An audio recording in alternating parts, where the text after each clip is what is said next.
Hello student, this is Neeru Slathia, your social science teacher. Students, आज हम पढ़ने जा रहे हैं क्लास 7th के ज्योग्राफी का चैप्टर 8 और उसका हमारा जो आज का टॉपिक है वो है climate and rain forests of Amazon basin. अपने पिछले टॉपिक में स्टूडेंट्स हमने जाना था अमेज़न बेसिन जो रिवर है that is the largest river of the world. और स्टूडेंट्स ये कहाँ पर है?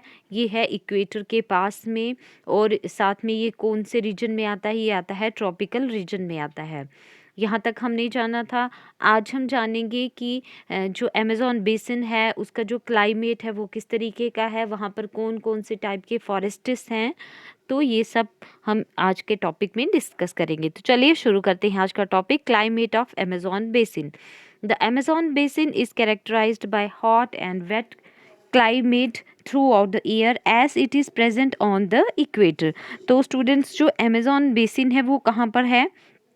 एक बार फिर मैं आपको याद दिला दूं, ये हमारी मान लो अर्थ है, ये है इक्वेटर, ठीक है, और ये ट्रॉपिक ऑफ कैंसर है, ये है ट्रॉपिक ऑफ कैप्रिकॉर्न। तो स्टूडेंट्स यहाँ पर है सन, और सन की जो लाइट है वो डायरेक्ट कहाँ पर पड़ती है? आपको पता है वो इक्वेटर पे डायरेक्ट पड़ती है, ठीक है। तो ये जो बीच वाला ये जो एरिया है ये आता है हमारा ट्रॉपिकल रीजन, और जो हमारी अमेज़न बेसिन जो रिवर है वो कहाँ पर है फ्लो करती है? वो भी इसी रीजन में आती है, ठीक है। तो इस वजह से क्या है, एक तो वहाँ पर क्या होती है, जो अमेज़न बेसिन है वहाँ का जो मौसम होता है, एक तो वहाँ पर गर्मी बहुत ज़्यादा होती है, हॉट। किसकी वजह से वहाँ पे गर्मी होती है? क्योंकि जो सनलाइट है वो डायरेक्ट कहाँ पे पड़ती है? इक्वेटर पे पड़ती है, ठीक है।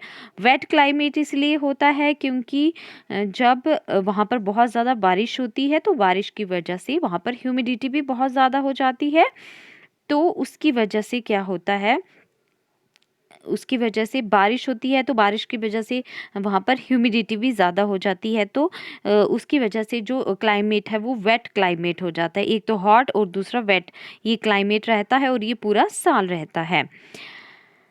The both day and nights are almost equal hot and humid. जो दिन और जो रात हैं वो ऑलमोस्ट क्या होती हैं, वहाँ पर गर्मी होती है और ज़्यादा क्या होती है, ह्यूमिडिटी होती है दिन और रात दोनों में। द स्किन फील्स स्टिकी, और जो स्किन है वो भी स्टिकी फील करती है। It rains almost every day that too without much warning. इतनी ज़्यादा वहाँ पर बारिश होती है, बहुत ज़्यादा बारिश होती है, और गर्मी भी बहुत ज़्यादा होती है साथ ही साथ। तो उस वजह से क्या होता है, जो स्किन है वो स्टिकी टाइप का फील करती है, स्टिकी फील करती है। It the day temperature are high with very high humidity. जो डे टेम्परेचर होता है, जो दिन का जो टेम्परेचर होता है वो बहुत ज़्यादा होता है, और ह्यूमिडिटी भी बहुत ज़्यादा होती है। लेकिन क्या होता है, रात के टाइम में at night the temperature goes down. रात के टाइम में जो टेम्परेचर है वो तो डाउन हो जाता है, लेकिन क्या होता है, जो ह्यूमिडिटी होती है वो ज़्यादा हो जाती है, ठीक है। तो इस तरह का जो क्लाइमेट है वो कहाँ पर होता है, वो जो अमेज़न बेसिन है वहाँ पर इस तरह का क्लाइमेट होता है, हॉट एंड वेट क्लाइमेट। फिर आता है स्टूडेंट्स रेन फॉरेस्ट्स इन अमेज़न बेसिन। अब रेन फॉरेस्ट्स जो हैं, जो जंगल है वहाँ पर, वो कौन से जंगल होते हैं, उनको बोला जाता है rain forests. Thick forests grow due to heavy rains. क्या होता है स्टूडेंट्स, वहाँ पर बहुत ज़्यादा क्या होती है, बारिश होती है, और बारिश की वजह से वहाँ पर ज़्यादा से ज़्यादा पेड़ होते हैं, और ज़्यादा पेड़ होने की वजह से वहाँ थिक फॉरेस्ट्स होती हैं, ठीक है। These forests are so thick that the dense roof created by leaves and branches does not allow the sunlight to reach the ground.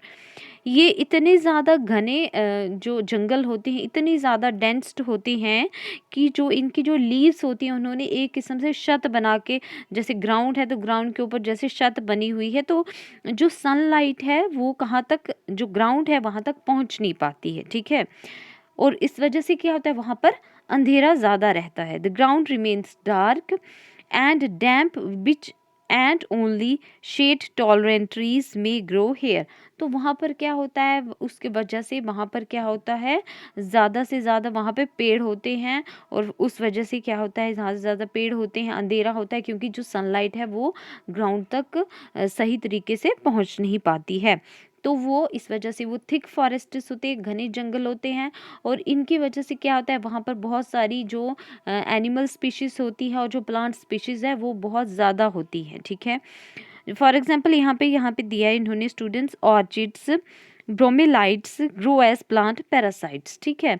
ये होगी जो है प्लांट्स की जो स्पीशीज़ होती है, ये जो ऑर्चिड्स है, ये जो ब्रोमेलाइड्स हैं, ये कहाँ पर पाए जाते हैं? ये पाई जाती हैं, ये जो रेन फॉरेस्ट्स है, ये वहाँ पर ये ज़्यादातर पाई जाती हैं, ठीक है। The rain forests is rich in fauna. जो रेन फॉरेस्ट है, ये जो होते हैं, ये फौना जो होता है उसमें ये बहुत ज़्यादा उस इसमें बहुत ज़्यादा फौना पाया जाता है, मतलब बहुत ज़्यादा जो different types of species of animals हैं वो पाई जाती हैं यहाँ पर। फॉर एग्जांपल जो बर्ड्स है, जैसे जो बर्ड्स है, टुकेन्स, हमिंग बर्ड्स हैं, bird of paradise are found. इस तरह के ये जो बर्ड्स होते हैं, ये कहाँ पे पाए जाते हैं? ये भी रेन फॉरेस्ट्स में पाए जाते हैं। एनिमल्स हो गए जैसे स्टूडेंट्स, मंकीज है, स्लॉथ है, and ant eating tapirs are found here. तो इस तरह के कुछ जो जानवर हैं वो भी यहाँ पर पाए जाते हैं। Various species of reptiles and snakes such as crocodiles, snakes, pythons, anaconda and boa constrictors also thrive in these jungles. तो क्रोकोडाइल्स, स्नेक्स, पाइथन, एनाकोंडा, तो different types of reptiles and snakes वो भी इन जंगलों में पाए जाते हैं। Several species of fishes including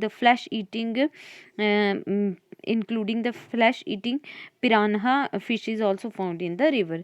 तो यहाँ पे जो नदियाँ हैं उसमें जहाँ पे जो रिवर होती है उसमें कौन सी फ़िश पाई जाती है? पिरान्हा जो फ़िश होती है वो वहाँ पर पाई जाती है। और भी बहुत सारे तरह की जो वैरायटी ऑफ फिशेज़ है वो इन रिवर्स में पाई जाती है।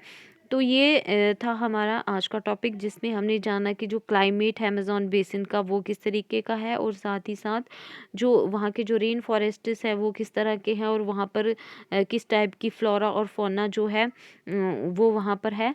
तो ये सारा हमने इसमें जाना। आई होप आप सबको अच्छे से समझ में आया होगा। Thank you.